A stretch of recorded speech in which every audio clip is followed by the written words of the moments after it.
Hi, everyone. Welcome back. Well, I guess welcome, not welcome back. Welcome to the first episode of TJ Hates Quitters, where we cover the regular season, not the preseason, of the Challenge USA over here on Silent Podcast, where we are anything but silent. My name is Kari. I am joined by my co-host Katie, and we are joined by our first guest of the season, Tito, who is he's a vet right now. Triple vet. Third final. Winning the money. Tito's more of a vet than me. He's the John A of this place. Wow, yeah, that seriously. was the best compliment I've ever received in my life. So we're here to cover this first episode for you. First and foremost, Tito, how are you and your cat doing? We're well. He is being very nosy. I just threw him off because every time I get on the computer, he's always like, I need to be on screen too. But I'm good. I love that. Yeah, as a fellow cat owner, I love that. We came back from the song and there was just like cat ass on the screen. I was like, what the hell is... He does that. What's your cat's name? Benito. Oh, hi, Benito. We're team pets over here. We are team pets. Agreed. And Katie, how are you?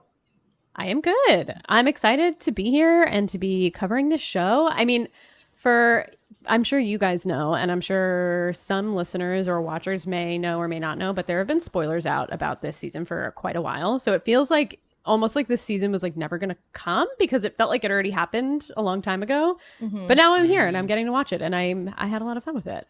More than I expected. So now I'm excited to talk about it. Happening. Yeah, absolutely. And I watched my fourth episode ever of Big Brother right before it. And I think that watching it actually made this episode of the challenge seem even better than it probably was, because I sat through 100% 90 minutes of that. And then I'm like, that was a really bad. We'll talk about that on the Big Brother podcast tomorrow, but that was a really bad premiere. Yeah. So thank you, TJ Lavin, for bringing it, because Julie Chen did not. So no. First and foremost, Julie Chen Moonves. Don't even get me started. I can host a podcast on that alone. I am. Whew. I tweeted about her last night. I didn't tag her because I'm not looking to start fights, but listen, I got opinions. So have me on your Hot Takes Big Brother podcast. I'm ready. I don't think for that's it. a hot take, unfortunately, Kari. Oh no! How's that bitch still on TV then? No, I don't know. None of us know. We're not out here standing Julie Chen Moonves, that's for sure. I don't think anybody in the Big Brother fandom is. I hate it so much. Anyway, I'm not letting this ruin a solid first episode of the Challenge USA. So let's talk about it. I didn't have either of you on preseason podcasts, so we didn't get to talk about any of the players beforehand. So I'm interested in who you're excited to see, and especially from the beginning of the episode, I would say almost close to the first third of it was just interactions, whether it was between players or it was confessionals. So take that stuff into consideration too. But Tito, who are you excited to see even after the beginning of the first third of yesterday's episode? Yeah, so I'm coming in with a little bit of history with most of these people. I watch Survivor, I watch Big Brother, I watch The Amazing Race, and I Twitter watch Love Island. I understand Twitter watching. I knew basically everybody coming in, so I was particularly excited to see Big Brother players. I think I'm the bigger fan of Big Brother. I really I'm excited about Tiffany. I like Derek X. Angela, someone who I really liked, who a lot of people hated at the time of her season. So I'm excited about her. And then Survivors, I love Tasha Fox. And just seeing her on screen at any point in time, I'm excited about. But I think overall, it's exciting to see a new batch of people playing this game with history. They're not new players, right? They're new players to this game, but they kind of know each other. There is a sense of history there. And so that's a very interesting, unique format that I don't think has been done ever before. Can you name another game or another show where there's new people playing that game, but they're not necessarily new to each other?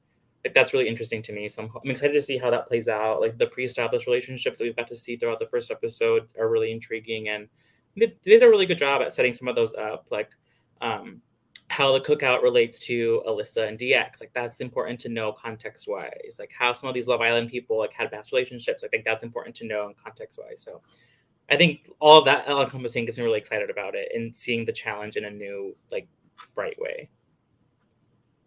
Katie, how about you? Who are you excited for, and what really, pulled at the heartstrings for you in that first third of the episode last night?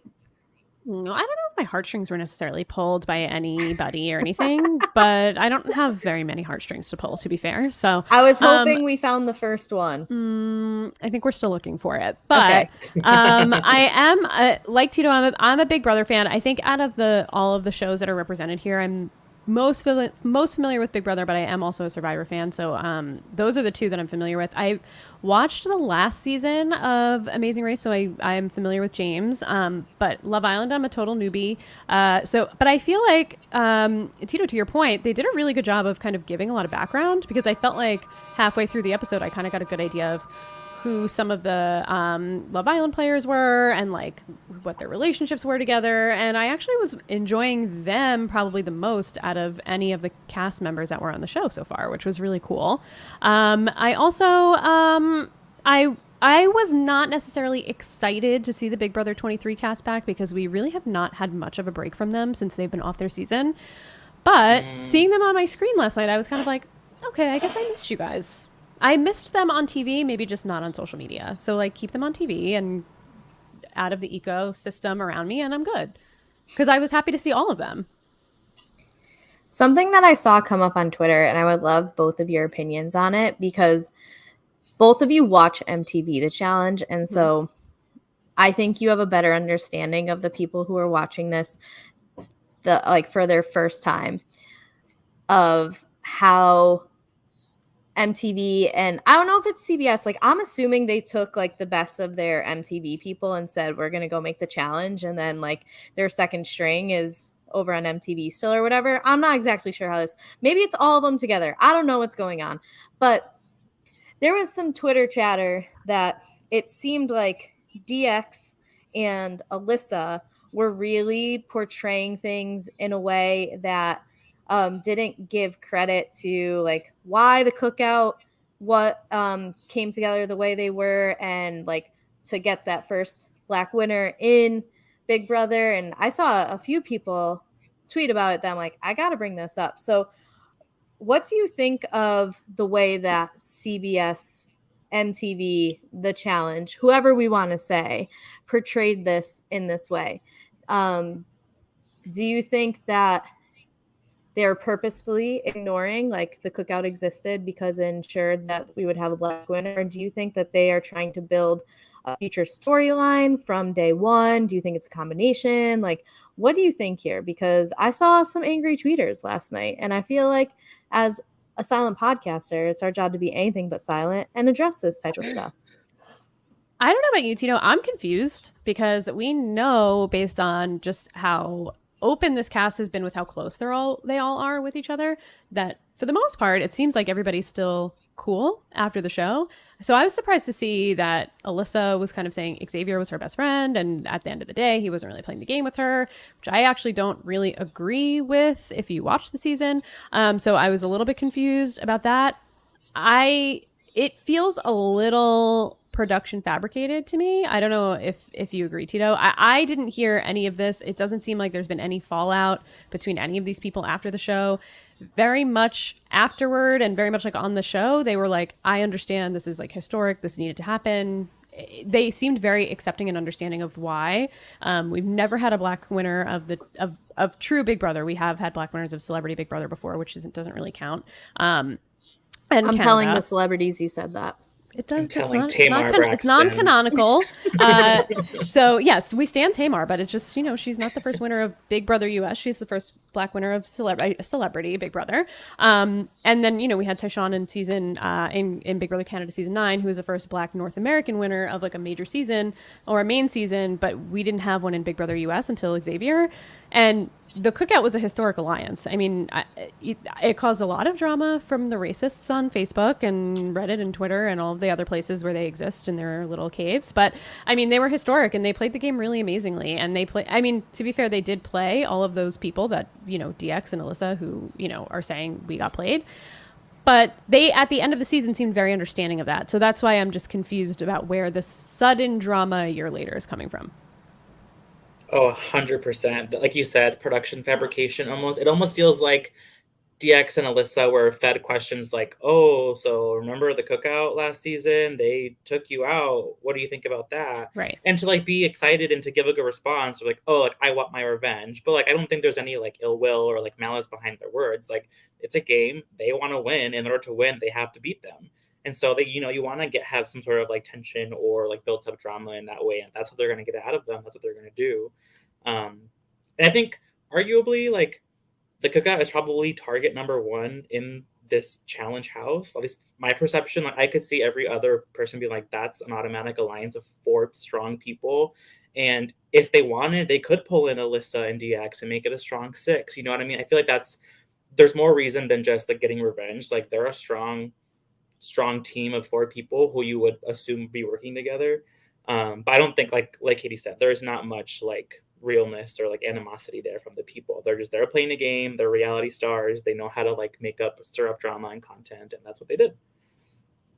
Yeah, I think in what I was seeing about like all this on Twitter, it did seem like, oh, I don't know if you've watched a challenge before, because classic challenge shit is the episode airs and then either during the episode or the next morning, the challengers, especially the ones who aren't framed well, are like, the way they edited me, blah blah blah. Like on MTV, they put those editors on blast immediately. So that's why, like, again, I have an outside perspective on it because I Twitter followed Big Brother last season. I don't keep up with all of the stuff that's happened afterwards, whatever. So I'm glad that the two of you could speak on it.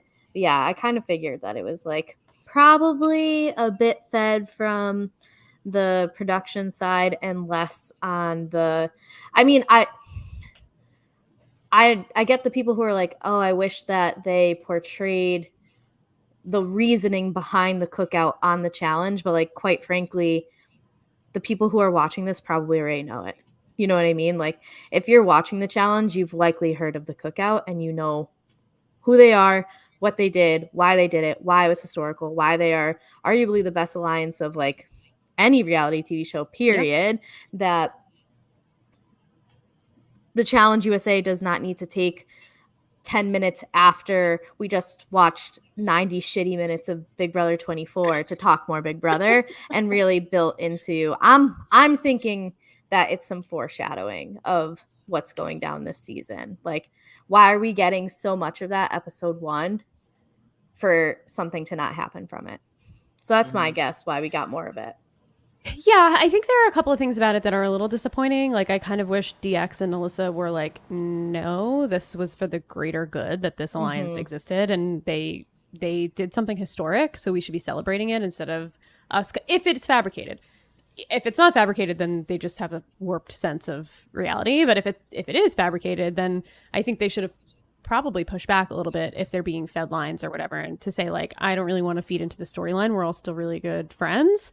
And I think MTV should have done a good job or a better job giving them their props and their shout outs, because I don't feel like they really addressed what the cookout's mission was. They just said we were in the most successful alliance in Big Brother and we're the cookout. They may have said Xavier was the first Black winner, but like, I don't know that they even said that. And it took the first cast that's meeting the 50% diversity quota, where they're having casting now 50% people of color on the season, to get them there. And that's been a huge issue with Big Brother in the past. I mean, we're even almost kind of seeing it to an extent in this season already. We're seeing, you know, some of the people of color get ostracized by, you know, some of the non-people of color in the house. So it's like, maybe we should have put a little bit more focus on it and given them props where props are due.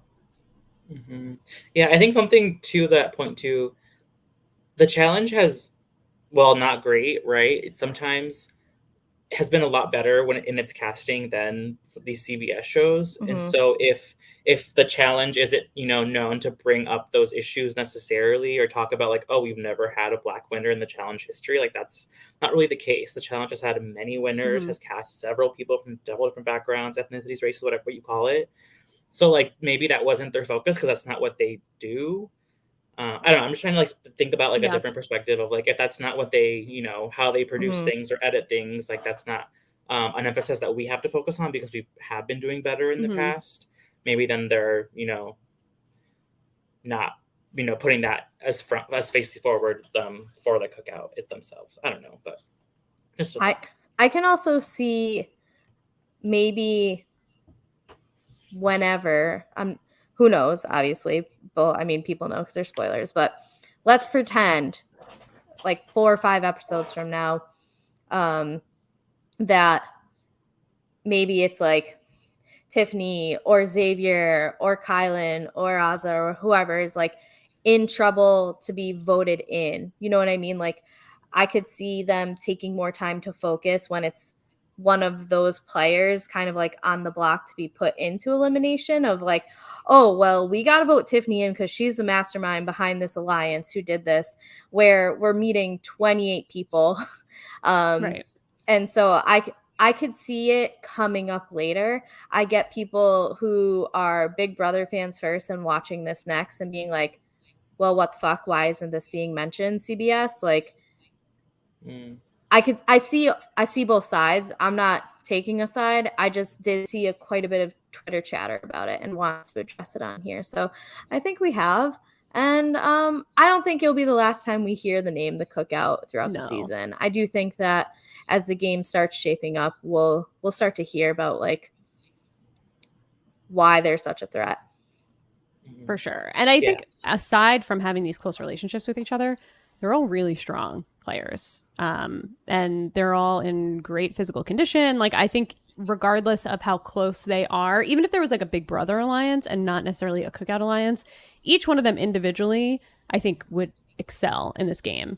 And I guess we could talk about the format too, in the sense that like it seems like they're not always going to be paired up together anyway because it's being randomized. So we'll see how they do individually, potentially when they have to go up against each other in some way. So it could be interesting. Yeah, absolutely. Well, we get a bunch of introductions, and I think we highlighted the major ones, which is that both Derek and Alyssa had some things to say about their previous castmates. We also had a little bit of an explanation from Cinco and Cashel. Right? Cashel is the guy. I'm like, I know it's Cash. There's 2 Cashes from Love Island. Come on, Kari. Cache. So we find out that like they recently broke up.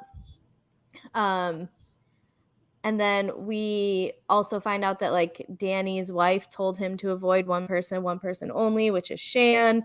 And is there anything else from that beginning part where we meet these different people that relationships were highlighted or any other interesting facts we want to talk about before we move into today's daily challenge?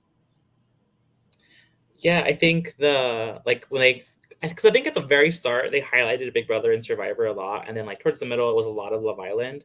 I think they highlighted obviously Cache and Cinco, but then they brought in Cashel and Kira as like their like exes who were also partners this episode, and then how Selly and Justine are like besties. Like that was like kind of like a through line through this episode too. So I think those are little relationships to note too. But also, hang on, Katie, I want to get your take on this. Yeah. Danny and Shan, Danny being like, my wife said I shouldn't work with Shan. That was weird. Right. Like that was not really a thing on Survivor for them to be like these big rivals that he has to bring it up here and be worried about her. So I just wanted to get your take on that. Thank you for calling that out because it felt like Danny was saying at first, like my wife said, look out for Shan. So I was like, oh, yes. His wife said to look out for her, like have her back. But then he was like, my wife is going to be so mad that we're partnered together. And I'm like, wait, what? Like, I'm confused. Do you have an issue? His wife said to look out for Shan. Yeah, like, oh, like look out for her. Not like, oh, look out for her. No, it's like look out for her, which is weird. I had no idea that there was any drama or issue there between the two of them. Yeah, so I'm interested to see how that happens what happens there moving forward, because that's a relationship that was existed, I guess, on Survivor, but wasn't super highlighted in a way. Yeah, exactly. I'm excited to see how that plays out. I thought I'd heard that like after the season he unfollowed her on Instagram. Like they're not this why? Oh my god, I almost called it the real world. Not this challenge season.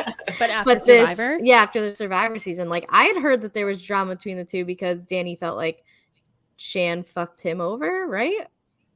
He voted her out. Oh, maybe it's the opposite way then. I had heard there was drama between those two. So whatever the relationship was, I mean, maybe like being partners in that first challenge is like the best thing for them to kind of like squash it and be done with it, because I feel like Danny is going to be good at this game. I don't know as much about Shan in terms of her physical prowess, but there's no way a former NFL player is not going to be good at the challenge. So, right. Good point. Yeah, I would want him on my good side. Yeah, absolutely. Any other relationships, introduction stuff we want to mention besides Tyson being like the first one in and kind of like the face of it right now? Like, what do you think of Tyson kind of being the face of this challenge? Is that who you expected out of our 28 Titans for them to pick to be the face of it? You know, not really, but I'm also not surprised, because I feel like Tyson is a Survivor legend. As James said, he played 4 times. He's won. I mean, who else would be the face? I guess he's probably got like the most legendary, if we're saying resume out of anybody on the show. As I'm doing a quick scan in my head, I mean, I guess you could say Sarah Lucina, but been her. So like, you know, I think Tyson is probably like the biggest name out of all of these shows that they have right now. So I guess it makes sense. Yeah, I think so too. I love Tyson, and he became the challenge's Facebook page today, or Facebook profile picture today. Oh, okay. They just changed it. I think they had it as Kayla for All Stars 3, and now it's Tyson.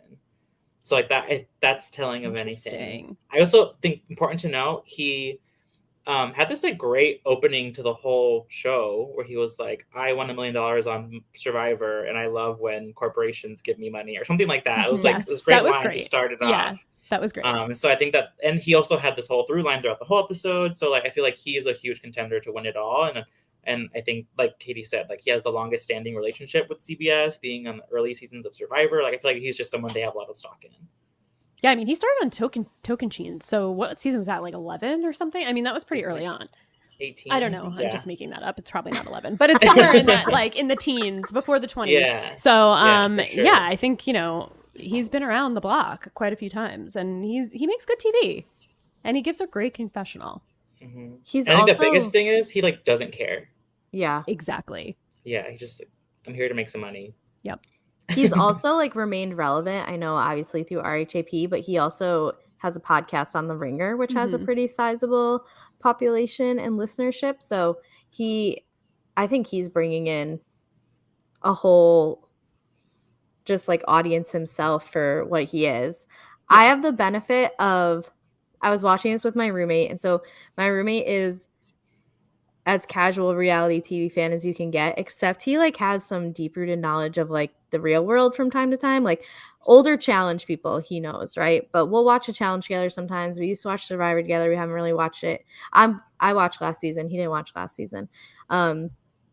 So I'm getting like his commentary throughout this because we watched this together, and my best friend's texting me. And so she texts me and goes, I'm either going to love or hate Tyson, right? I was like, yes, absolutely. Yeah. There is no other way around this. I also got some solid commentary from Brett, my roommate, throughout. So I'll chime in with those because I thought that those perspectives were fun. I was like, Brett, next season, you're just going to come and do a preseason podcast with me. Because he's like, these people are old. Why are we so old? I mean, you want to talk about old? I mean, I don't know who's oldest, but Enzo? What are we doing with Enzo on the challenge? I mean, when did we ever think we would see Enzo on MTV's A Challenge? I'm not saying he's like, listen, I'm an elder millennial. I'm not saying he's like an old man, but like, is he relevant enough to be on the challenge?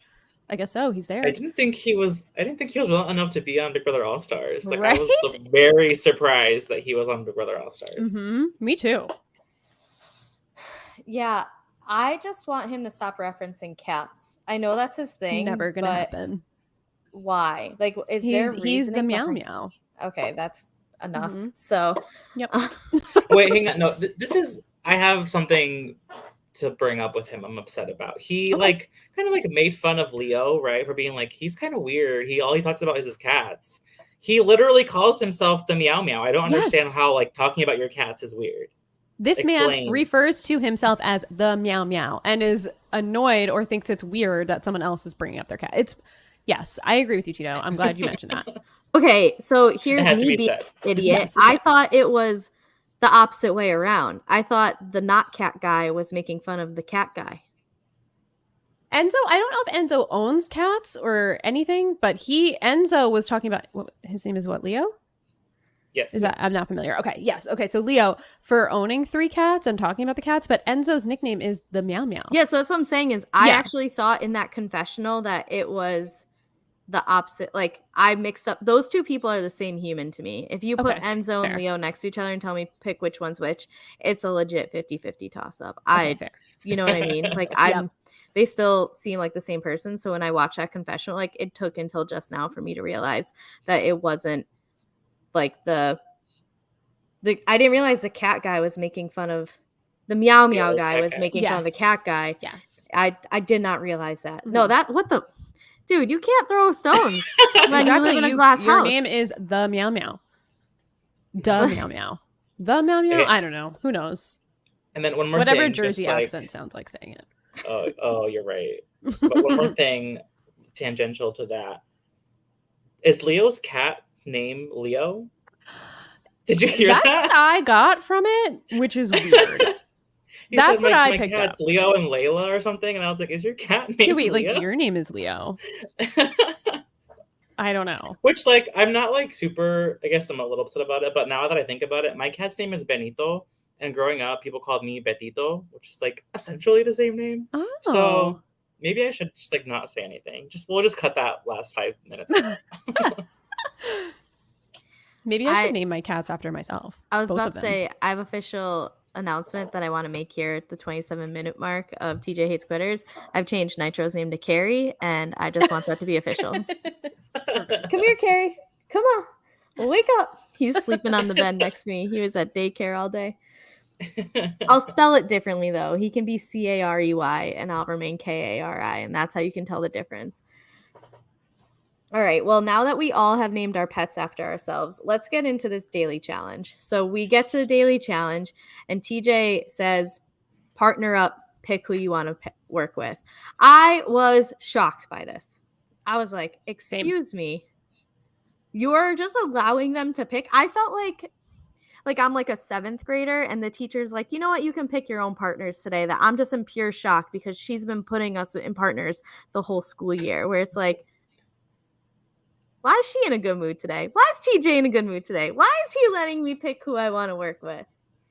This happened a couple of seasons ago. I'm trying to remember what season it was, but Anissa picked Fessy, and Fessy was like very upset about it. I don't remember. Was this Total Madness or, well, I don't know, one of these seasons that had not been good? Double Agents. Double Agents. Yeah. So he did. He's done it before, but I did think it was interesting because it's weird because I guess the challenge, they have relationships with each other as well, but like these people all came from like, a group came from one show, a group came from another show, a group came from another show. So it's like, wouldn't those people naturally pair? But they didn't actually. So that was interesting. Yeah, I think it was interesting to see like immediate strategy behind it. I feel like if you don't know that that's going to happen, and then they say pick a partner, it's like, oh crap, what do I do? Like, do I pair with someone from my show, or do I try and spread out? Do we try and spread out from each other so we have more bases covered? Like, if that immediate strategy didn't like, I'm sure that happened when people were figuring that out. Yeah. I think the fact that we did have like, you know, a couple of all Love Island pairs or all Big Brother pairs, like I think that could have been really limiting, or like, I mean, a part of the reason why people who go into the elimination go in is because they are an all from one show pair. So I think that strategy was, you have to be really quick on your toes and figuring that kind of stuff out, and that's part of what a lot of these other shows don't have that the challenge does, is like you do have to make these like kind of in the moment decisions and like how that can best or like affect your game moving forward. Yeah, because I don't think anyone thought that they were going to have to be in a different pair next episode. No. I think when they were Oh, for picking sure. pairs, everyone was like, oh, so this is my ride or die for the rest of the season. Let's go. I mean, you saw Tyson came to the close to happiness that I'd ever seen when he was like, me and her riding this out, me and Angela, which Angela, yeah. Mm-hmm. Yeah, My he roommate- like zeroed in right on Yeah. Angela. And he was like, Angela. Which my is a good roommate's decision. commentary was, she is the most boring Big Brother player to ever play Big Brother. I love her. I think that there have been many more boring players than Angela, but I don't think she was necessarily exciting. I do like rude people though, and she was pretty rude. So, like, I like to watch rude people on TV. Mhm. So, listen, I don't care if you're boring in Big Brother. If you can be a force on the challenge, like you can be a much better reality TV personality on the challenge than on other shows if you're able to physically back it up. And it seems like this lady's gonna be able to physically back it up. yeah, she's an athlete. I love me some athletes, especially the women ones, because they just get to throw their weight around and just like flex on people. Like, no, go ahead, try me, let's do it. It's less exciting to me when men do it because I feel like they naturally get to do that. But like a Laurel and now an Angela, like, give me it, give me that. I love to see a strong female challenger. Because like you said, Kari, I feel like we don't really get them that often. At least like we just get a lot of these men with these popcorn muscles that show up and are like really buffed up in one season, and then like in the off season they deflate, and then they get like really somehow by the magic of something before they come on the show. And then it's like, you know, sometimes we get like really strategic women or smart women with puzzles, but like to see a true like athletic woman on the show is very like we had Jenny who won and then just disappeared, never to be seen again. And you know, I think Bailey actually did a really great job when she was on the challenge from Big Brother. Casey, obviously, who that is the most boring Big Brother player. If you want to talk about a boring Big Brother player, let's talk about Casey Clark, who's also a boring challenger. Go figure. She's terrible for television. I don't know why she keeps getting the cast. worst television I've seen in my entire life. The worst. Also from the same season and alliance as Angela. But yeah, I'm excited to see like Angela in the mix. She should be fun to watch. And Nicole Zanotti can go too. She's an athlete, but she's like you know, I don't know if you guys remember her. Yeah, Staten Island, Nicole. Oh, I didn't I know her just as Nicole Z. Yeah. And so when you said her whole name, I don't even know if that's her full name. I may have just made it up. I don't know. I know it's with a Z. I don't know if that's the actual last name, but once you said Staten Island, and it's a firefighter, right? Yeah, you guys ready to potty? That girl. Stop. Yeah. Nicole Zero. Yes, Nicole Zero. I love that. All right, so there we get the partners picked. Tito is the all-star of today's podcast, the MVP. Katie and I are not, because Tito gave us or has all the pairs written down. So give us a rundown of these pairs. I can do that. So we got Tyson and Angela, which is noted of Tyson being really excited and screaming, Angela, Angela, Angela. We have David and Kayla, which I thought was particularly funny because Kayla goes, I don't know much about David other than he was the first one out of Big Brother, to like shading him, which was awesome because David is Alexander. Flop. Also, maybe boringest Big Brother player next to Casey, but that's in contention. We'll see. Then we have Ben and Alyssa, which I might argue is the strangest pairing. Like I never would have thought these two to be in the same room ever, let alone have a conversation or scale a building together. They seem like the most odd to me of all of these. And then we have X and Tasha, Kylan and Azza, Leo and Tiffany, Dominic and Justine were another one that I was like, this is very strange. I move on. Cashel and Kira, they were the X's. Giovanni and Selly, Cinco and Desi, Enzo and Sarah, Derek and Cachet, James and Shannon, and then Danny and Shan. Awesome. Thank you for that. So how many same show pairs did we have? Looks like we have Danny and Shan are both survivors. And same season. Mm-hmm. And same season, yeah. Kylan and Azza, same show, same season. Yeah. Giovanni and Selly are both Love Islanders. Cashel and Kira are both Love Islanders. and I think the rest are all different shows. Okay. Yeah. All right. I think that'll be important to note later as we talk about who might go into elimination. But okay. Besides obviously Tyson and Angela, we've given them a lot of attention already. Was there another pair that when you saw them pair up, you were excited, intrigued, just had you, feel some sort of way about it? I was interested in Kylan and Azza. I think if you watched Big Brother 23, they didn't always, and I think they addressed this too last night. They didn't always work well together. I think they butt heads probably between Derek. Oh my God, why am I Derek F? Oh my God, my brain just blanked.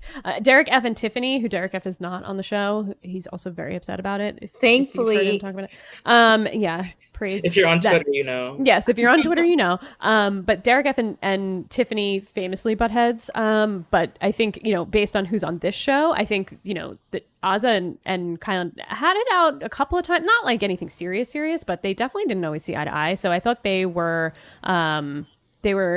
a pretty interesting pair. I was curious. I was surprised it wasn't Tiffany and Kylan because they're very close postseason. So I was interested that it was not those two together. Yeah, I'm surprised they didn't like strategize and like, hey, we should all separate so that we cover more ground. Like I think that was like the optimal move, because then you had a situation like what happened, right, where they were in the bottom and potentially both could have been out in one. Yeah, and okay, I thought we were frozen for a second. Sorry. You both thought so too? Yeah. Tito might be. Okay, I was like, is this me? Am I the drama? Is it me? I'm used to it being me. Okay, so Tito, you're back. Tito's you're back. Okay, I was like, oh no, am I gone? Okay, I'm back. All right. Tito, finish up what you were saying about whatever you were saying. I swear I was listening. I got sidetracked by you being frozen. About them strategizing about not splitting up, right? Thank you. Yeah, I thought I think the optimal move was to do that, was to separate and see if they can cover more ground that way. And that way, if any of them won, they could have had that reasoning to keep everyone else safe. I thought that them being in a pair together and then ultimately losing was really dangerous. They could have both been out in one swoop, and that would have been bad for that alliance. But it worked out for them in this way. But I think moving forward, they'll be a little bit smarter if they ever get to decide. Well, I guess they won't, because the algorithm's going to decide. Yep. But that would have been a hard blow to lose two of them in one episode. Yeah. Agreed. Which on happened, the flip side happened, right? Yeah. With the Love Islanders. Yeah. Was there any pair that you were like, oh, this is doomed for failure? Like, or doomed to be a failure? There's no chance of success here. Yeah, David Alexander. Just in general, there's no room for success for David Alexander. Anything that David Alexander does, he's bound to fail. So that was an immediate fail. All right. Yeah, I didn't have like any real like emotions towards any of these pairs. I was definitely interested to see that Kayla and Azza paired up, because I was just like, I don't know if that's the smartest thing to be doing right now. Like, you guys have a target on you because you came in as 2/3, not just those two, but the four of them together, like 2/3 of the best alliance ever. Like, why are you alliancing more right now? Stop that. That just doesn't seem smart to me. Yeah, it was an interesting choice. For sure. Well, they split into pairs, and then we find out what the challenge is. So there are going to be 2 pairs going at a time. And what happens is they are at the top of a 22-story building. They are harnessed in and they have to rappel down the building. They are assigned a color. And it looked like there was at least 6 different... Yeah. I think it was 6. 6 different strips of numbers, and there's mathematical operations. So basically, like, if you had blue, as you went past the first strip of numbers, you got the blue number, and then you rappel down to the next one, and then it might say like times 4. So you in the blue box. So you would take your first number, multiply it by 4, and you keep doing that math until you get to the ground. And on the ground, there is this big lock where you had to turn the number so that it faced you, almost like a big, to me, it's like a big pencil sharpener in a way, you know, like the old school ones where if you're too young for that, then like that's a you problem. Yeah. Like then I don't know, your bedtime soon. So True. What do you mean a pencil sharpener? You just click them. Yeah. I use the twist ones at the bottom actually because those break less. I write too hard with the clicky ones. But anyway, once you got to the bottom, you had 3 chances to get your code right. It was a 3-digit number. If you didn't get it right in those 3 chances, you had to run up all 22 flights of stairs, rappel back down, do the math again. Nightmare. Yes. Absolutely. There's a lot of like pieces of different nightmares in this challenge, but I think the worst part of the nightmare is the running back up the stairs. That I felt like this challenge was just being like, Kari, get your ass in shape and get on a reality TV show so you could do this because this is my calling. I love that type of shit and I'm good at math. Like, let's go. I need to get on the Peloton because if 45-year-old Tasha can be on the challenge, that means I still have 11 years to get on this show.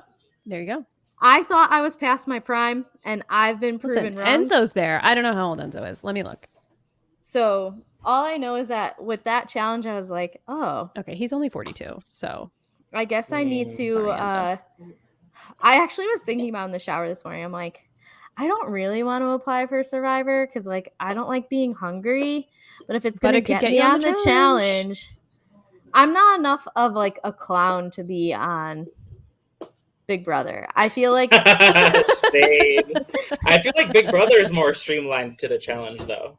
Yeah, there's definitely multiple avenues I think to get on the challenge because like MTV and CBS, but I'm pretty sure they're casting like straight up influencers now, so anybody has a shot really. Oh man, I can't curate an Instagram. I'll stick with getting on the Peloton. So, and applying for Survivor. I love rice. Like, it's just, I love plentiful but there's no amounts of anymore. rice. Yeah, that's true. Jeff's really ruining lives out there. Mm-hmm.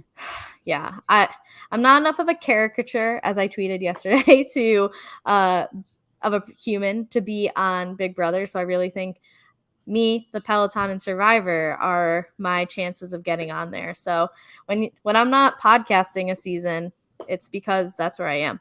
Anyway, what I will say about the Big Brother cast or the Big Brother, aside from Enzo, because he's definitely a clown, I think the rest of them are actually some of the most like measured Big Brother players that we've seen in a while. Like Xavier, definitely not a clown and is pretty serious. He isn't really that fun to watch on TV, to be completely honest. He's pretty boring too, actually. Yeah, he's boring. Angela, boring.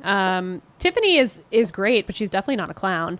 She's great TV, but she's definitely not like a goofball. And neither is Azza. Azza also a little boring. I like Azza, but a little boring on the show. So it's like, you know, they kind of picked from like a relatively chill pool, not like a Pauly Calafiore. You know what I mean? Yeah, who's an actual literal clown. I generalized there, which is rude of me because I do think that there is a decent amount of, especially the season 23 cast, that are not clowns.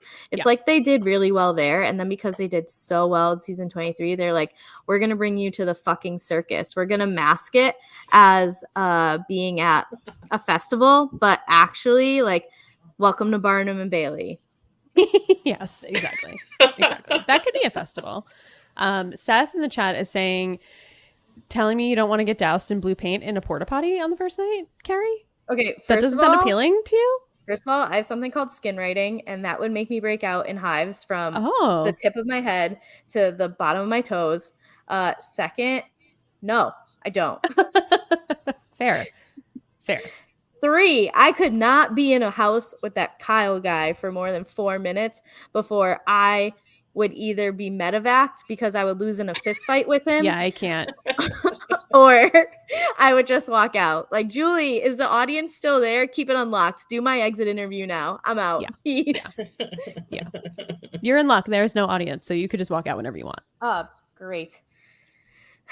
All right, back to the challenge. If you want to hear more Yeah, about we'll have Big plenty Brother. of Big Brother They're to talk about recording tomorrow. night. Yeah.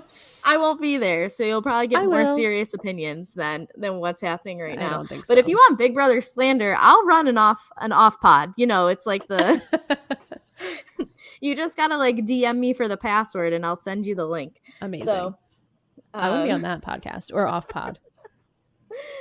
So let's get back to the show we're covering, which is the challenge. And the first pairs to go, I don't know if you wrote this down, Tito, is Azza and Kylan. And they went against, was it Kyra and Cashel? Yeah. Okay, cool. Sure did. So they propel their way down. They do their math. Azza and Kylan get down there, and they mess up the first time. They mess up their code the second time. And just like baseball, 3 strikes, you're out. But out doesn't allow you to just like, you know, sulk as you go back to the dugout. You actually get to think about every mistake you've ever made while you run up 22 flights of stairs. You know, it's funny, when I was watching this, I was like, oh, Kylan and Azza are like doing this math so fast. I'm like really impressed. I didn't think, you know, we don't really get to see math skills on Big Brother other than like tiebreakers, where it's just like arbitrary picking amount of time in seconds. So I was like, oh, I'm really bad. And then they were wrong. So I was like, oh, I guess I'm not that impressed at all. I'm impressed that we didn't see more wrong answers. Me too. I said that to Brett. I was like, oh, we have like a smarter cast than I'm used to with the challenge, because you could put 4 numbers in a row and it takes our MTV challengers the whole episode to figure it out. That's why we love them so much. Yeah, like trust, that's not They're me simple. dissing them. That's me showing my appreciation for like the quality entertainment they bring. But the fact that every single pair except one got it right, I'm just like, oh, we have smart people. Trivia is going to be less fun than I expect it to be, because people are actually going to get things right. David almost gave us true David form and almost flopped, but then at the last second they pulled it through. Oh, I would say he did flop, and only thanks to the God's grace of Kayla did they even pull that That's one true. out. Yeah.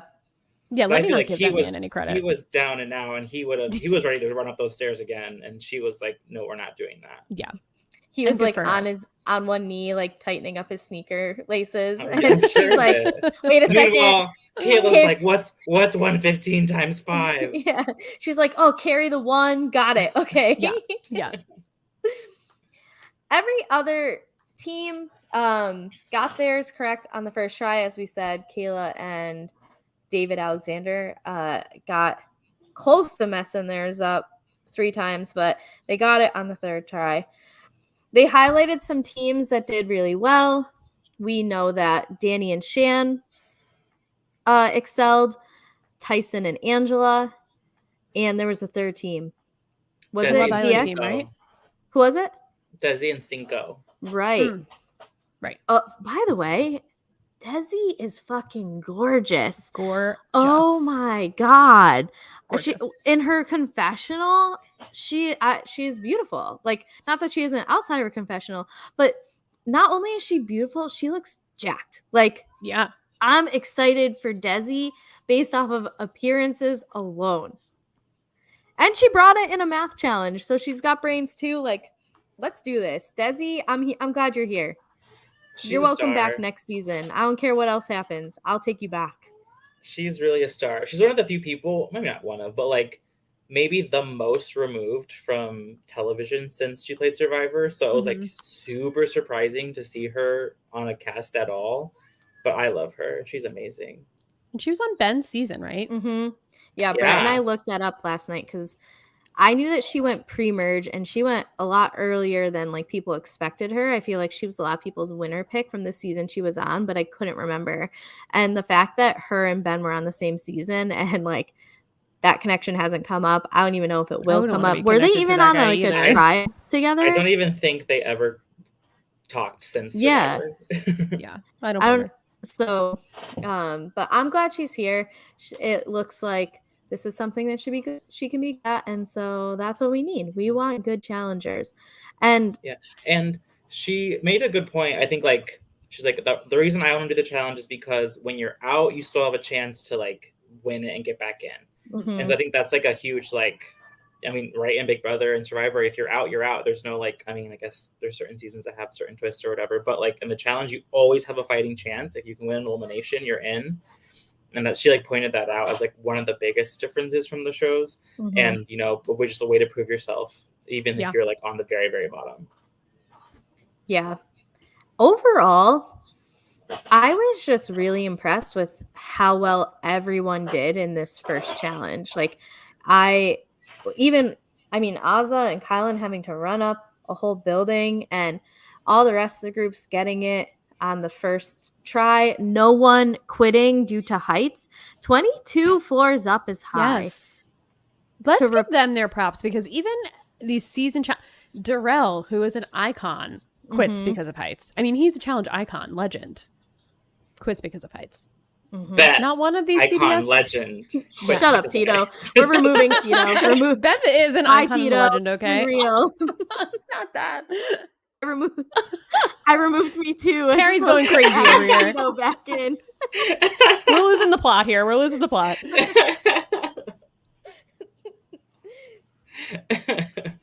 Yeah, wow. I thought that for a first challenge, I liked what they did for a first challenge in terms of like, okay, you're making people overcome what might be a fear.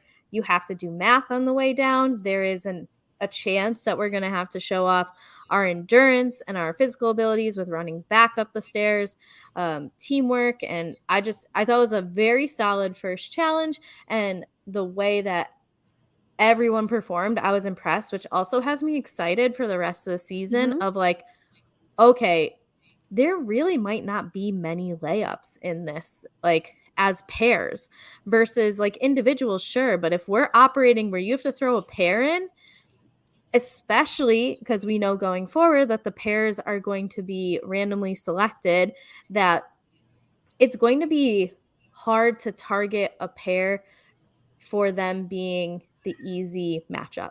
Yep. Mm-hmm. And that excites me. Bring me a great elimination every single week. Yep. Agreed.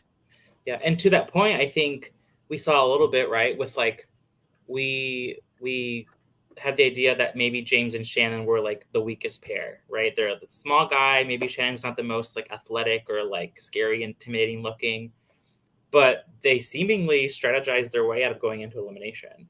And so even if like this not the strongest looking team or most physical team has like strategy, like that's really cool too. Because I think in a lot of like the main, like the regular challenge seasons, we saw like 5 or 6 really good players with a lot of like cannon fodder, like not great players that just kind of were going through the motions of getting them out. But with these people, we have a lot of people who will think strategically. Their shows are strategic. They build relationships. They know that it doesn't have to be just physical. They can like try and outmaneuver themselves socially or strategically. So that's really exciting to see. I really think James was the winner of this episode. Yes. He like had this whole through line of like, what I'm going to do. I'm an outsider from the Amazing Race. There's not as many of us, but I'm going to infiltrate and conquer. He says like had some great line about that. He got like that flashback moment of like, this is what I did and talked to Tyson. I think he was great. I'm really keeping an eye on him. I don't think he has like a shot at winning because I just think there's so many physical people on the challenge. Like you have to be physical. You can get by like on social and strategy, but you have to be physical at a certain point too. So, but I'm excited to see what he can do. Mm-hmm.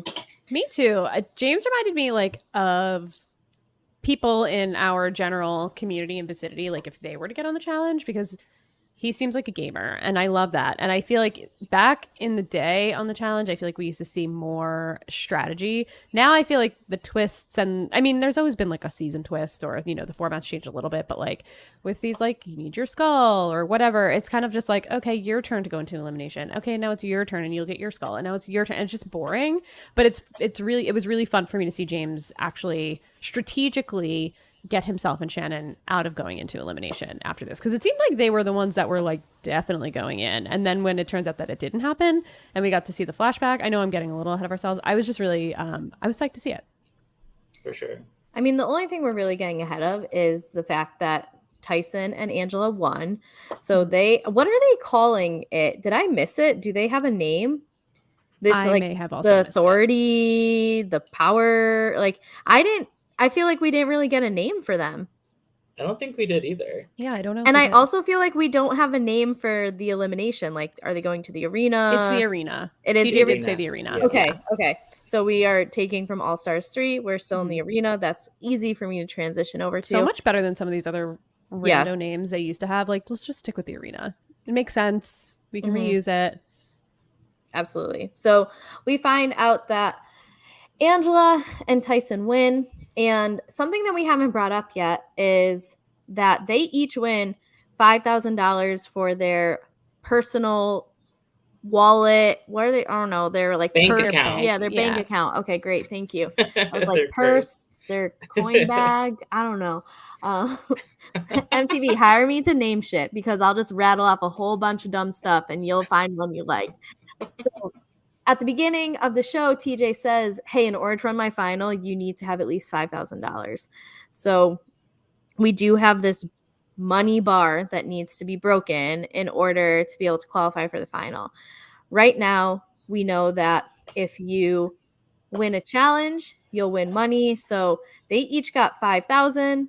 Every player started with 1,000. So Tyson and Angela each have $6,000. If the final were to be tomorrow, they would be the only two people in the final. Yep. So worth noting. After the challenge ends, we go back to the house, which, by the way, like, I like the house. It has some like great.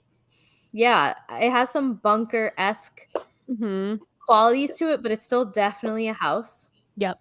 It's like this huge above warehouse ground. almost that they like converted into this big living space. Yeah.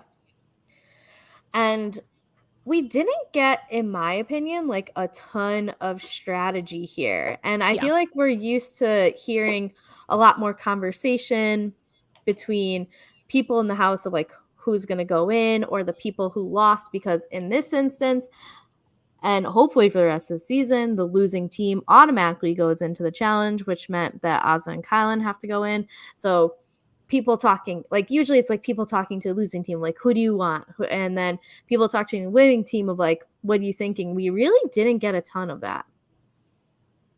Yeah, it felt like I almost like blinked and then we were at the elimination. Like it felt like the time in between was very short, which I'm not mad about it.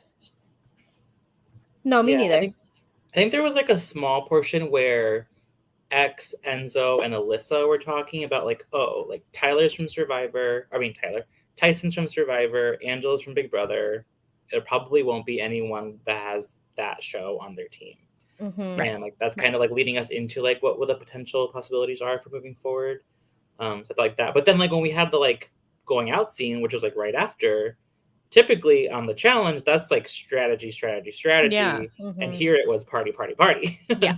Bring it back to the old days. Hell yes. Let's get fucked up. Yes. And I love this. I know we're like kind of skipping over the deliberation portion a little bit, but I loved just the thought of like all of these CBS people going out and getting drunk together, because like in their shows we don't really get to see. I mean, Amazing Race, we don't see it. I don't know, maybe Love Island, they're allowed to drink on the island. I don't know. And are they allowed to drink at Illa? I don't watch it, so I have a feeling that because of previous endeavors that happened on The Bachelor, that almost all reality TV shows have started limiting the amount of alcohol that is permitted. And I think Love Island might fall under that, if that is something that I remember reading correctly. Okay, that makes sense. That makes sense. So it's interesting. I feel like even on Big Brother, like occasionally they'll get a bottle or two of wine, but like they're not out drinking with each other. So it's fun to see them interact this way, in this way that we really don't get to see them do on their shows. It really does bring it back to like the real world, like where the challenge started is like just a bunch of people coming together to live in a house and party. Stop being polite. Yeah. Start being real. Start being real. So that's like what I think has like moved forward with all of these spin-offs and new shows, is like that rooted real world piece of like, we're just gonna party and live in a house together. Yeah, because when you said like in the challenge, the night out part is when people sit and strategize. Like, yeah, in the newer seasons, but older seasons, all they needed was alcohol in the house and they would throw a rager. They didn't even need to go out. Like the challenge used to be more about the drinking and less about the challenge. And now it's all almost about the challenge and very little about the drinking and the results of that. So I would love to see it get a little bit more rowdy. Let me see an issue go down on the night out that causes a team to get thrown in the next day. To me, that is classic challenge bullshit, and I live for it. Yeah. Let's get a Josh Martinez like breakdown. Yeah, I need Devin following Josh around yelling, "What's 7 times 8?" Like, I need it. Yeah. Give that to us. But everyone here would be like, 56. I'm not a dumbass. Yeah, so they all like, know. Right. They would all know. And they'd be like, oh, okay, I guess never mind. I don't have to all follow you right, around my anymore. bad. Yeah. You broke it. Yeah. Thank you for your prompt response. I think it was actually on the show, what was 8 times 9? Because I remember being like, it's 72. This isn't difficult. But anyway, it doesn't matter.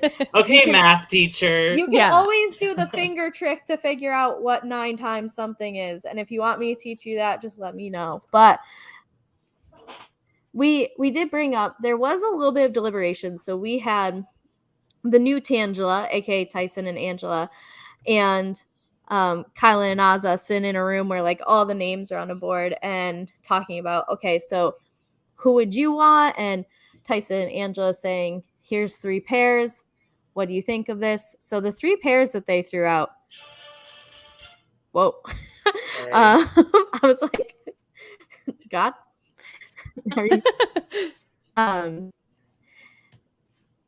We have, it was what, James and Shannon. Did they throw out Sully and Giovanni? Yes. And then, do you remember the third one that they threw out? And Cashel and Kira. Right. Because they're all, those were what, the only 3 pairs that didn't have a Big Brother or Survivor player on them. Yeah. So. Yeah, they kind of specifically called that out, right? Yes. Mm-hmm. Yeah. And it goes back to the thing we were saying, like, yo, why'd you pair up together? Because divide and conquer. Right. Do not make a Big Brother or Love Island or Survivor or Amazing Race target out of yourselves. Like, be smarter. So when we left that conversation, it kind of felt like James and Shannon were going in. Very much so. So something we didn't see that was, I saw somewhere on the internet, is that Shannon was upset because, is it Jason was her boyfriend? Maybe? Josh. Okay, I knew it was a J name. All these like same white J names, you know, that it's hard to like remember the difference. Which they recently broke up, from what I understand. He was also cast to be on the show, but they didn't tell him that he was an alternate until they decided, like, sorry, bro, but you're not making it onto the actual season.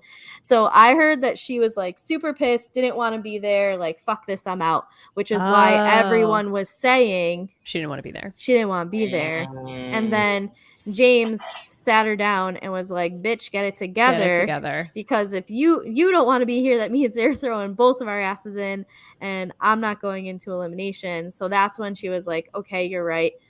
Pulled it together, and that's when they started. James did a lot of the work, obviously, but she went and talked to people as well, saying, like, I had a bad attitude for the first couple of days, but I'm here. I want to be here. Let's do this. Like, if you have any pull, please don't throw me in. Yeah. Which makes sense. He did a great job.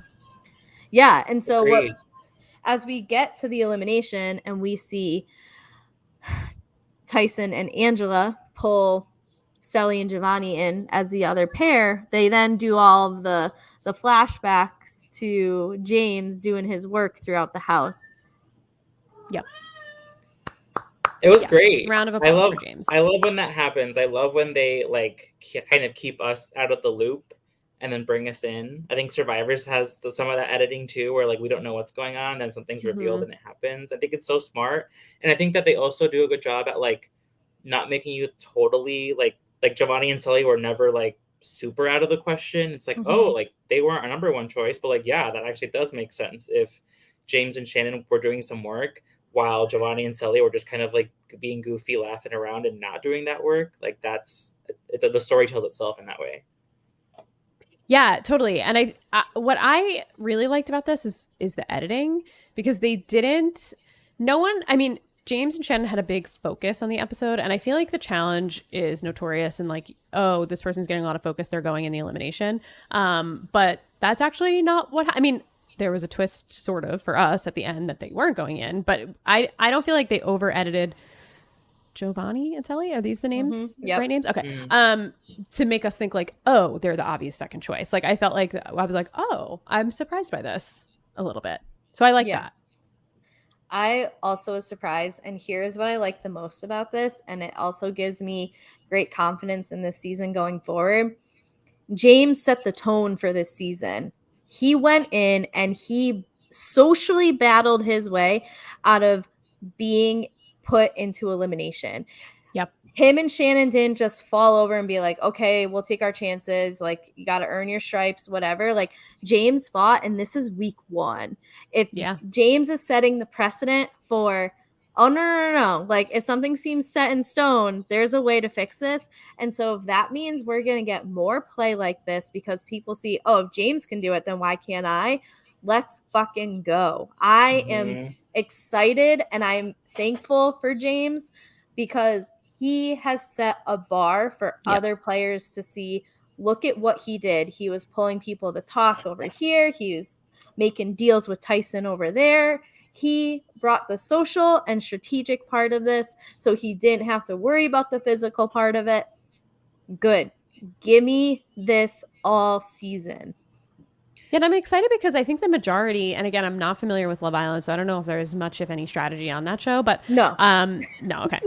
I didn't think so, but I didn't want to assume. But it's still so good. Well, I mean, the UK one, I haven't watched any US one, but as soon as this is done, I have an episode and a half of UK one to watch, and I cannot wait.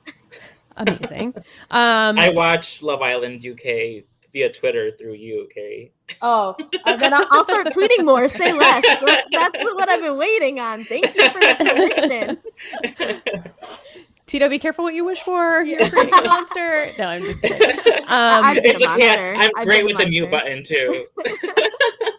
Tito's like, don't get out of hand now, okay? Will not hesitate to mute you, Kari. So, but yeah, no, what I really was happy to, or what I'm excited about moving forward is that the majority of this cast is coming from a show where there is, even in Amazing Race, there's strategy involved to some level. So I think, I'm excited to see how these actual strategists, and I think we got a pretty good group of strategic players from these shows as well, except for David Alexander, where, we'll get to see them really like put their minds to work too, on top of like just the, their physical capabilities. And that's the thing too, is that like everyone from these shows don't have an elimination to fall back on their shows. It's like if you don't have it socially or strategically, you're out. Like you can't fight your way back in. Whereas here, like they do. And so to avoid eliminations entirely, they can strategize their way out of that. And I think that James comes out of this in like a great position, like appealing to Tyson as like an ally. And I think while Tyson, I think at the very end says like, James, you owe me. I still feel like James is in the upper hand position where he's like, me and Tyson are tight. Tyson needs me as someone to like count on. Yeah. Who doesn't have, like, James doesn't have a lot of resources, right? He's coming from the Amazing Race. But also to that point, James invented strategy on the Amazing Race. I feel like up until his season, there wasn't a lot of talk about how to strategize besides Boston Rob. But like James like was known and kind of not liked on his season for kind of breaking the game in that way and strategizing with other teams. So I can see him like outmaneuvering people left and right if he's able to kind of dig in there and socialize and be friendly with people. So I'm excited really to watch James this episode. Yeah, I'm excited about him. He's the type of player that I love. So I'm excited to see how he does here and kind of just some of the waves he can make, because I think he can definitely make some. And he's like so like not the kind of challenge person right you typically get. Like I really compare him to someone else on the challenge that is as like strategically focused, who maybe isn't the most athletic, but we'll see what he can do. Yeah, I'm excited. Tito, I hear Tito in the background. So. He's being obnoxious. We support cats and dogs in the background. We're a pet-friendly podcast. Yes. He's anything but silent. Yeah. Really living up to love our him. podcast name. I love him. So, go ahead, Katie. Sorry. I was just gonna say no. at this point of the episode when they were all kind of just like standing at the arena, I tweeted about this, and for some reason it got traction. It was not a good tweet, but like people were kind of like coming back and giving me alternate opinions that I didn't ask for, by the way, on Twitter. Just letting you know, don't care. This part, I was like looking at them all, and that's when it like really struck me that none of these people have ever been on the challenge before. This is a completely season of all rookies. They're not MTV alumni. They're all CBS alumni. And like, we're really getting to see them in such a different light, and it's good. And TJ is still there, and it feels like the challenge, but it's like a fresh face to the challenge. I was just like, that it just struck me in that moment, like, oh, this is what we're doing here, and it's working. And I really was, that was the moment where I was like, okay, this is good. Yeah, my moment of that was when TJ complimented everyone at the end of the challenge. That he was like, I'm not gonna lie, you guys surprised me, because I also felt the same exact way. Yeah. Like, I was waiting for some sort of fallout, either heights, running up the stairs, whatever. So for me, I was like, oh shit, this is a different group. We're gonna have there's gonna be a different vibe, but I don't think it's gonna be bad. I've been nervous since this has come out that these CBSers, especially these Big Brotherers, because they've ruined the original version of it, that they're going to come in here and fuck up this new one too. And so far, I'm not mad at them. I'm actually quite happy with how everything's going. So it's one episode, very early. But yeah, I had that moment a little bit earlier in the episode, but I completely understand like what you're expressing. Yeah, I was like, honestly a hater of this cast when it got announced. I was kind of like, this is going to be so dumb. I can't believe TJ's doing this. I'm so not into it. I think and now I'm like at least very quickly 5 negative Ben tweets when it came out. Like, I could be wrong. I'm sure I had more than that. Come on, sure Kari, don't minimize. Yeah, definitely negative Ben tweets. Definitely negative Sarah Lucina tweets. Wouldn't be surprised if there were some negative David tweets in there, and they're just sprinkled all over the place. As there should be. They earned it. Yeah. They really did. They really did all earn it. We get to this elimination, and Tyson and Angela throw in Selly and Giovanni. We know they're going against Kylan and Azah. And when I see this, I turn to my roommate and I'm like, oh, we've got a classic fucking challenge going right now. I was so pumped that they started with this one because, again, we've got staples in this show that people that don't watch it don't understand, that like, no, you have to expect this coming, if not once a season, at least every other season. And what this challenge was is we had a pyramid made out of metal bars that you can climb through, and this big ass rope. Like, think of the biggest rope you've seen and then make it bigger. And what happened is the pairs are, I don't want to say like chained to each other, but they are connected to each other. Tethered to each other in some way, yeah. And as well as their big ass rope. So they, as a pair, have to climb up, down, around, through this pyramid, make knots. They just want to make it as hard as possible to undo, because what's going to happen after like a 5-minute time frame, I can't remember how much time they gave them, but let's say it was 5 minutes, to go through and wrap their rope around however they wanted.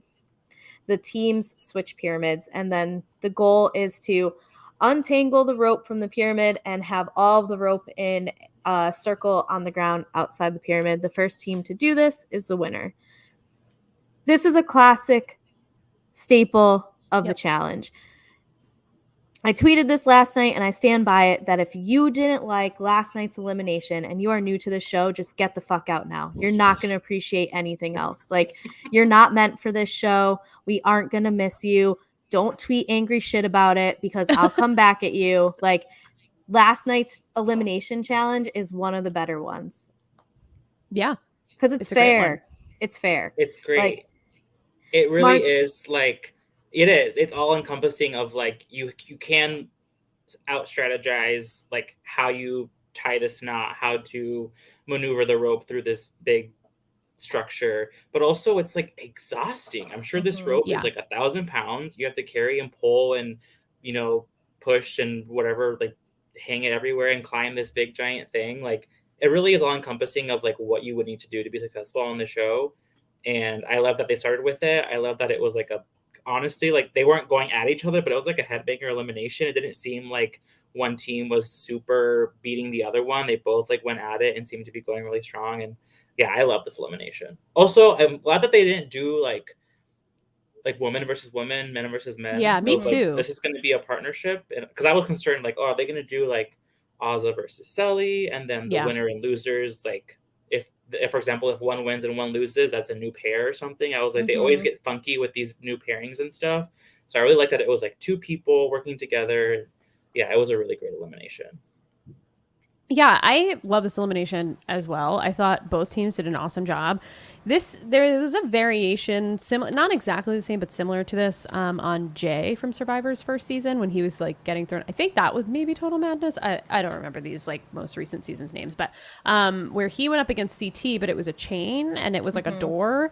And Jay, who's significantly smaller than CT, beat CT at this elimination. So really, like anybody can win this. Like Tito, I think to your point, like if you're smart about how you place this rope or this chain or whatever variation of the elimination that you're in, you can beat the bigger team or the more, physically intimidating team, which is it's exciting. It's like a really anybody's game on this one, and it is physically exhausting. It's physical, but it's also strategic and mental. So I really love this.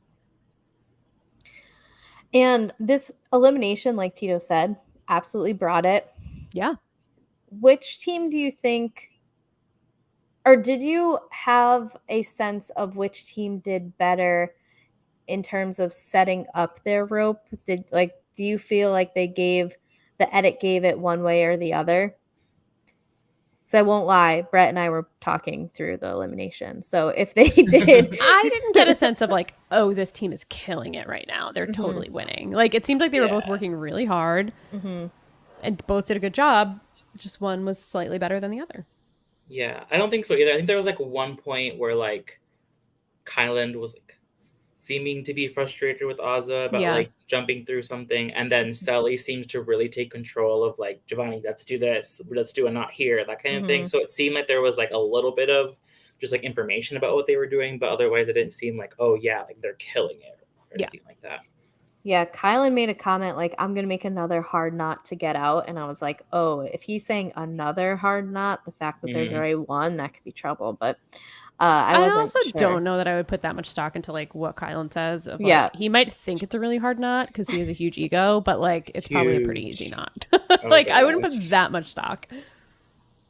Yeah, and then when they switched and the goal was to untangle the rope and put it all outside the pyramid, to me it felt like Ozza and Kylan had it from pretty early on.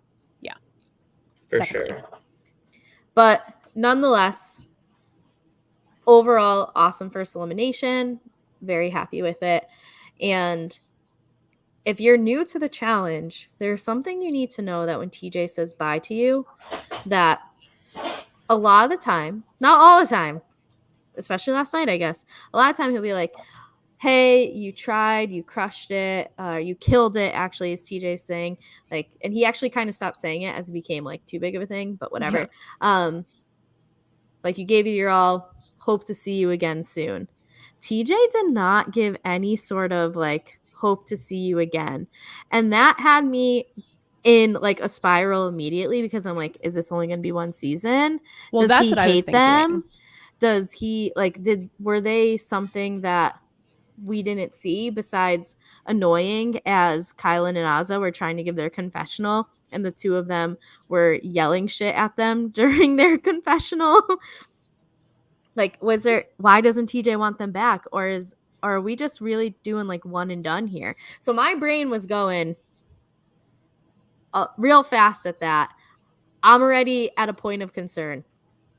My immediate feeling was like TJ probably doesn't know if they're going to be sourcing these people into the regular challenge, which I guess I'm assuming that they will because they're literally like scraping the bottom of the barrel and the sides of the barrel and whatever else they can scrape to get people on these casts. I don't understand it, but or maybe he just thinks like this might be the only season. Like I don't know. I don't know. I also feel like that's sometimes like reserved for like. Sorry, we have to acknowledge this. Seth Ron over on Twitch said TJ got the bar bill, so that's why we're only having one season. Only one season. Those Love Islanders really know how to party. Who ordered 8 rounds of shots? Oh god. Oh god. Now I don't even know what I was gonna say. Oh, I feel like TJ kind of doesn't he doesn't always say it. I feel like he does reserve it for like kind of a bigger character, like a better elimination maybe. They're also the first ones out. Like, what's he gonna do? Say it to every single person? Yeah. I don't know. He was impressed by everybody. Like, it's not a good thing if he doesn't say it, you know. And it's not like, I don't know. I'm just saying there's a lot of thoughts that I had. Katie, to your point, I don't know if they're going to push these people over to MTV. I think that if this season does well, I can see them continuing to put like the better people on CBS and then continuing to give us like the bench warmers of Big Brother over on MTV, because I think one, CBS will give them a bigger appearance check to come on. And 2, if it's successful, like, summer TV is hard to get ratings for. And this episode of The Challenge got nearly quadruple the ratings of a normal challenge episode on MTV. Wow. That's impressive. What I think the main flagship show of The Challenge has been kind of gutter trash for the last, like, I don't know, 6, 7, 8, 9, 10 seasons. It hasn't been good in a long time. And they really need to, I don't know what it is that they need to do. But bring it back to basics. I need a rival season. I need an exes season. They know what works. I don't know why we're getting these random, I mean, like, literally, if you are reading cast spoilers, I mean, I don't even know who's on off the top of my head, but I know when I first read it, I was like, I don't even know who these people are. I don't care about these people. They're really sticking a lot with like the international people, which is fine. Like, international representation is great, but it's kind of like, we have no connection. We don't even really, like, it's airing in the United States and we don't really know what a lot of these shows are here. It's not like it's all international Big Brother and Survivor. Then I would be like, oh, okay, I get a sense, but like, I don't know what the Geordie Shore is, and I don't know what like Shipwrecked is. Like, I don't know what those shows are. Like, I'm sure Geordie Shore is like a Jersey Shore, right? So I would love it. I would laugh it up. The drama, like, But like, I feel like what is Shipwrecked? I have no idea. Is that even the name of the show? Yeah. I mean, Big T is a star, and I think that's where she came from. But like, you know what I mean? It's just like we get these like random, I don't know. It's just, it's strange. So I think they would, if they could get some big names from CBS. The other thing is, I don't know if they're going to be able to get another full season of all of these. If they're thinking all rookies and don't want like partially people who have been there before, and then, you know, people who bring haven't. back people who've done it already, because that's like what makes the challenge great to me. If we keep trying to bring back a full season of rookies, like, we never get the story arc of CT. You know? No, for sure. Oh no, I'm not saying like on the original challenge, but like, no, the CBS one, like, I'll take half this cast back and then give me the other half new. You know what I mean? Like, I'll do that. Keep bringing people back. Give me the new Wes. Give me the new Bananas. Give me the new Laurel. You know what I mean? Like, I'm not opposed to that. I don't think it has to be all new. I never even thought of it being all new if there's a season 2. But the part that gets me is like, because they're talking about doing this against the other countries that's going to stream on Paramount Plus or whatever, is like, is this going to be like an Olympics where it's once every 4 years? Right. Well, listen, I'm going to be honest with you. I'm not watching those. I have no interest. I don't care. I don't care about them. I'm sorry. I just don't care. I'm not going to watch them. I mean, if I can't say this without sounding ethnocentric, but I need to be able to listen to a show and not only read the subtitles. So if the show is in English, then I will watch it. If there's subtitles because it's in a different language, I just can't. I need to play solitaire on my phone while I'm watching TV shows. I'm good with subtitles. I just feel like we're oversaturating our market here, and like, I don't need 85 different challenge shows. 3 is good. 2 is good, All Stars and USA so far. I stopped watching the main show last season. I don't really know if I'm going to watch the next season of it because I know who's on the cast and I have no interest. So it's kind of like, do we need 85 other random challenges plus All-Star Shore, which I think is also like a challengey type of show. Like, why are we going all in on the challenge all of a sudden? We should have done this in the prime. Shore no, is like the challenge. Okay. I think it's like, but they do challenges, right? Yeah, I mean the same way that fucking like Bachelor Pad did challenges, you know, like shout out to their challenges was like getting on a floaty and swimming out to a buoy and coming back. Like was their challenge. That's a challenge for me. Well, that's the old challenge. Like that's our early season challenge. I did watch the first 2 episodes of All Star Shore and I was pretty enthralled. I'm not gonna lie, I really enjoyed it. Tito, you should be covering on the podcast. Yeah. Just text. But I think so like a part of the appeal too. Right, a part of the appeal of Big Brother and Survivor is like, oh, it's brand new people who don't know each other. They get to know each other. That's part of the appeal, and that's why like returning player seasons are exciting. It's like, oh, like there's history, there's experience.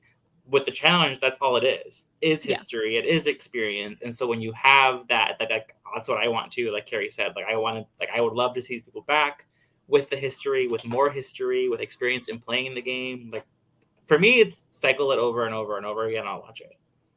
So I think now, as I'm like thinking about it and I'm listening to you guys talk about it, I think what has been missing for me in the main challenge is that the rookies have no actual like to anybody else that's on the show, which in the old school challenge days, we were sourcing from the same pool. Everybody was from the Real World of the Road Rules.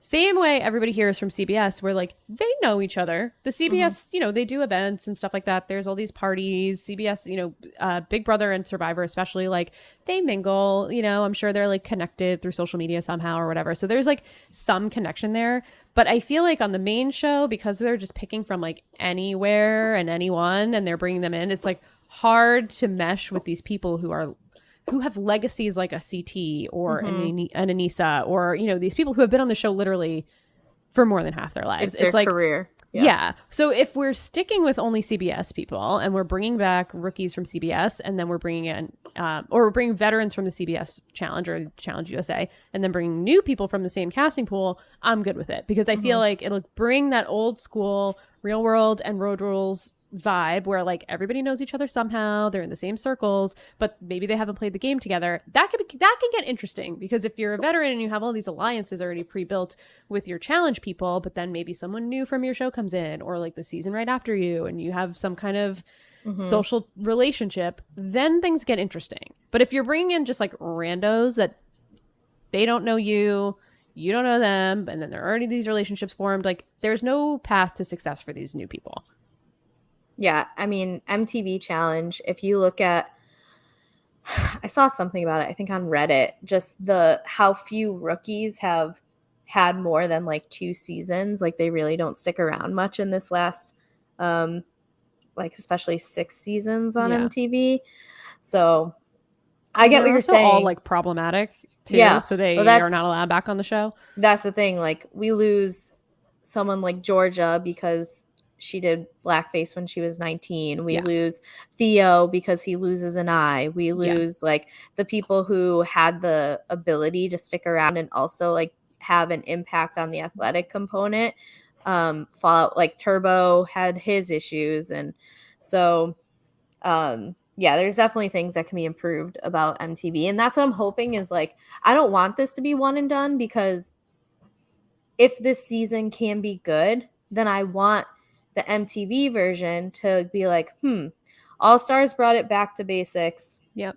Great feedback about it. Maybe not as many viewers because it's on Paramount Plus, but like, okay, you're still, who says negative shit? I don't see negative shit anywhere about All Stars. I only see good things about All Stars. Even this cast, who I felt was like a little lackluster and compared to the other two, the season was great. Yeah. It was a great season.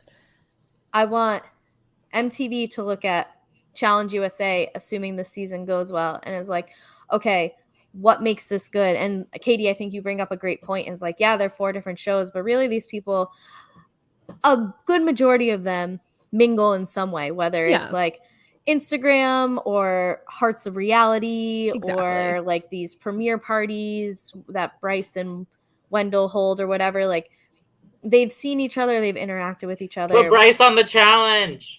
Yes. Put Wendell on the challenge. Put Wendell on the challenge, please. Put Wendell on the challenge. Make them an Amazing Race team.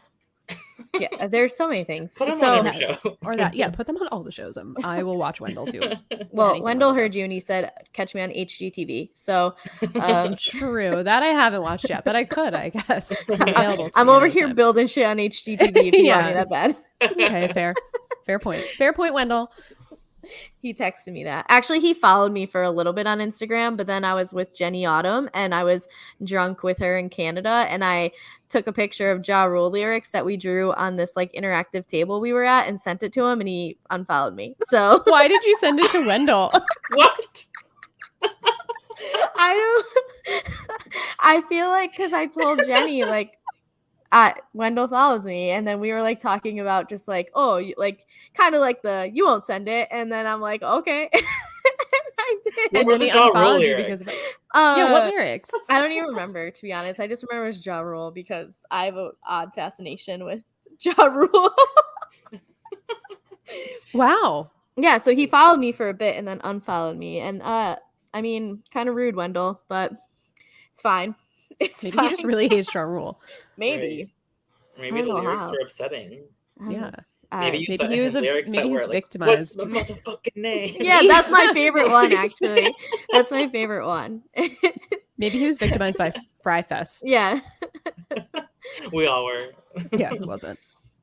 I wasn't. I enjoyed the content that came out of it. Oh, yeah. For I've sure. watched those documentaries multiple times, actually. Even watching it unfold on social media was so fascinating. Yeah. Seeing that lunchbox in real time, styrofoam box of cheese and just The a piece of cheese bread. Was sandwich. Cheese and a amazing. piece of lettuce, yeah. That's an image burned in my brain forever. For sure. Okay, let's get back to this. We're What are we talking about? Yeah. Yeah. What podcast Oh wait, is we're still this? recording? My bad. We have mentioned the last part of the episode already, but let's narrow in on it. Is that after the elimination, TJ's like, wait, I got one more thing, and he walks over to the side and like opens up this sort of This door is my favorite thing, part of the episode, by the way. and it's just all of their names with these like lights flashing through them like it's a fucking carnival game, and TJ's got the grin like trivia's coming soon, but instead it's because he's got this trick up his sleeve, and he tells us, hey, so you know those partners that you thought you're going to be with for the rest of the season, joke's on you, they're going to be picked by an algorithm, aka our producers, and we are making it where you have to be partnered with everyone once before you can be partnered with the same person again, and you'll never be partnered with the same person twice in a row. So that does I feel like mix we're it not up. giving the algorithm its due here. He walked over with such like beaming pride of the algorithm, and then when he said that, I was like, I truly lost it. It's a main character. It's like my final, the skulls, and now we have the algorithm, and I'm just like, I hate this show so much, but I love it so much at the same time. You know, I love how excited TJ was to like do something, you know, because he was like, right, like watching the elimination. He's like, yeah, I don't even know what's about to come. Yeah, you don't even know about this algorithm. You don't even know what's behind that wall right over there. Yeah. Yep. And then we had a great line from Tiffany, who was like TJ thinks he's funny, but every time he does something, like I don't think that's funny. Like every time he laughs, I'm not. Yeah. Tiffany is very funny. She had a really funny line too during the challenge. That I'm not going to go back and remember, but like the original challenge when someone was like, look around, and she's like, nope. And I was like, yeah, exactly. And then you thought were going to get some explanation, and that's it. That's the end she's of like, the scene. No. Just, no. She's so good. So when TJ's like, it's the algorithm, we're going to be randomly paired, my roommate's like, an algorithm isn't random, it follows steps. And then great point. He was like very mad about this. But then when they explained it more, he's like, okay, I guess it makes more sense because there are rules. It's doing like a math equation somehow. I don't know what kind of whatever it's doing. Logic. Yeah, it's because it's not like a combination or permutation, but we don't need to get into all that right now. So inclusion. Yeah, there's totally going on. And that's like the big twist because Tangela, they thought Tangela 2.0 is here, and that's not going to happen for a little while now because they've already been partners. They can't be partners again until they've been partnered with everybody else. You got a lot of people kind of turn to be like, oh, shoot. But I think there were some people who were probably happy. I mean, I'm sure James was happy to like be out of a partnership with Shannon. I think he likes Shannon, but I think Shannon's a liability right now. Mm-hmm. Other pairs that you think might have been happy with this Anybody news? paired up with David Alexander who no longer has to be paired up with David Alexander has to be happy about it. Mm-hmm. So Kayla. Yes, thank you. I did not know her name. So thank you. Maybe Danny and Shan, if he's still like worried about her, maybe he's like, all right, this is good. And also just like to separate, like maybe Kylan and Oz are like, okay, hey, we should like, this is good. We can separate and not be. Mm-hmm. So like, I think that helps out too. I love this twist. I think this is awesome. I love it too. I'm surprised that they haven't done this sooner in like other challenges. Like this is a really good one. I think that we've gotten like, you know, choose your partners before, but like they stayed partners unless like there's the whole like steal a partner thing that happened in that one season. Mm-hmm. But like this idea, I love how it's so like it's gonna change things up from week to week. Like there's never gonna be consistency. Like I think this is great. I'm excited to see how they game it because like we were saying, like this cast is like they're full of gamers and full of strategists. So like let's see the strategy that comes along with this randomized partner every, you know, and having a different partner every week. How can they play it? Yeah, absolutely. Yeah. I actually was just thinking like, dude, my dream is the challenge gamers, and you get from All Stars. I mean, given All Stars is also a lot of the same people who are on MTV The Challenge. From this, like, give me all the people who are cerebral about this game, and oh man, what a fun season that would be. Yeah, like imagine Wes with some of these people. I want to see Wes play Big Brother. That's like same. I don't even want him on a celebrity season of Big Brother. Put him on a real season of Big Brother because the celebrities don't play. Like if we watched last season, that was a mess. So like put him on a season of fans and people who want to play and like get him in the house and see how he does. I would love to watch it.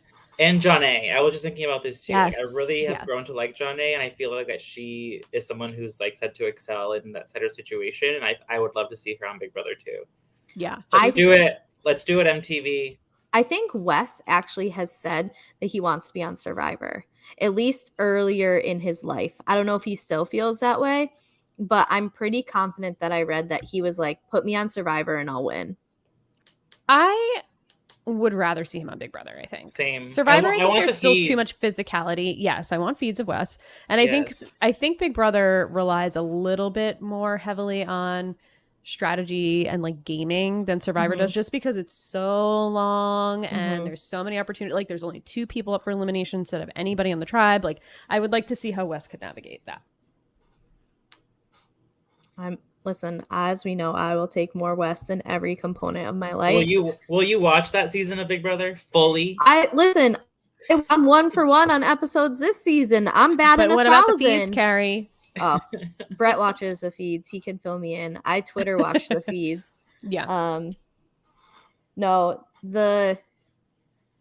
if there's anything that I'm gonna mute it, like I can't because I'm not muting the hashtag yet. I didn't mute the hashtag last season, but I did mute Derek F's account during the season. Smart. I don't remember who was tweeting for him, but then even post-season, he was fucking annoying. Still is. I have nothing else from Big Brother 23 muted, but otherwise I have every single previous hashtag muted. BB can, BB whatever number. I'm not there yet. We'll see how it goes.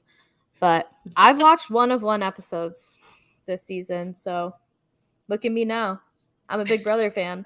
Just kidding. Don't want me in with them. I'm a casual everything, okay? Like, besides maybe like Taylor Swift, there's nothing that I am not a casual. And the Red Sox, I'm not a casual fan of. Like, I don't care that much. Go ahead. Go off on Twitter, guys. I'll be here. You. All right. I won't lie. I didn't pay attention to the preview. Even if I did, I never remember it. Was there anything from the preview that we need to mention? I don't know, Tito. What do you think? I didn't really pull anything from it. I saw like some like, oh, can't trust Big Brother. That's really all I remember from it. Lots of just like, buzzwords like Can't Trust Big Brother or like Survivor and Love Island are united, or just like random things that like probably won't mean anything when we get to it. We saw the Derek X crying segment again, which I feel like has been like the one image from like all of the press of the show is Derek X cries for some reason. So we'll see what that's about. Yeah, I'm interested to know. I'm interested just in the season overall. I'm excited for it. We had a solid first episode. I'm ready for episode number 2 next week.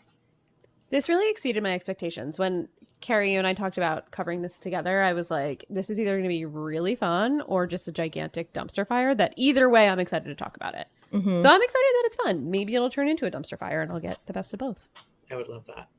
I would also love that. I want it to be good. Whatever good is, I just want it to be good. All right. Well, we've covered episode 1 from front to back. And first and foremost, let's ask our MVP of the episode, Tito, and his cat, Tito, that's you, to tell the people where they can find you on the internet. Where do you want people reaching out to you and telling them they love their 4-time vet? 4 times now. Wow. Well, you were rookie once and then 3 times. So 3-time vet, I guess. But you've been on these streets for a little while now, Tito. Yeah, Go make your own podcast. Ask us to be a guest. Shit. I'm sick of asking you. I'm just kidding. No, you're not. I'm reliable, Let me know anytime. To be fair, you were the first and only person I went to today outside. I mean, obviously Katie, but I was like, I'm going to my number 1. And then there I was. Yep, there he was. It was fun. This was great because I was following you along on Twitter last night and I was like, wow, I really want to talk about this. And then perfect. Boom, it happened. I'm like your knight in shining armor. I came and made your biggest hopes and dreams come true.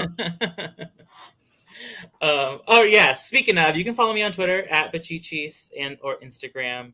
I be in the streets sometimes. I'm not super active, but I do like to share a few tweets and images here and there when I'm invested. So yeah, you can check me out there or wherever else I guest on. Maybe you'll see me somewhere else very soon. We'll see. Dude, just make a podcast. I swear. Maybe Bachelorette, Tito? All-Star Shore is coming in. Ooh, yep, sincerely. The Bachelorette. You could easily do one for. We'll talk about it after. We don't need to do silent podcast planning on silent podcast. We can do it off after. But all right, Katie, I hear you have some tweets too. Yeah, okay, let's buckle up for a second because there's a lot of shit happening here. So you can follow me on Twitter, Instagram at RealSomeKatie. I have been quite active on the Twitter streets over the last day or so because it's Big Brother season. There's a lot of Housewives drama going on. There's just a lot happening. So there's plenty to talk about. The challenge obviously is here. So there's plenty to talk about. In addition to the war on women and just our democracy getting just stolen from us. So, I'm out there saying a lot of stuff. So you can follow me there. You can also follow me on Twitch at twitch.tv/RealSomeKatie with an underscore at the end. So did a little bit of Big Brother chatter the other night. Was supposed to go live tonight, but I don't know if I will because I haven't eaten dinner yet, so we'll see. But just casually playing games. This is a fun time because there's a lot of reality TV to talk about, so we talk about it a lot in the chat, and just play some casual games and have a good time over there. So feel free to drop a follow. And when it comes to silent podcasts, you can find me in a number of different places. Here, obviously, with Kari. You can also find me covering all things Real Housewives with Kari on the Cool Water Show. You can, starting tomorrow, start to find me covering Big Brother content on Bounced Checks, our new Big Brother coverage for this season. So we're really excited. We have the same panel back as we did last season with a few guests probably sprinkled in. So check that out. We're recording our first episode tomorrow, and we'll also be doing some live feed coverage. Yes? I have 2 questions. I have a question and a comment. One, why is it called Bounced Checks? Because you can bounce checks in the Big Brother house, Kari. Is that like a thing within Big Brother fandom that if I was a fan, I would understand? Damn, such a casual. 2, you really missed the opportunity to say, instead of check us out, Bounce checked us out. So just want to let you know that in future outros, you could use that one. You're welcome. Okay, sorry, go ahead. I'll write it down mentally.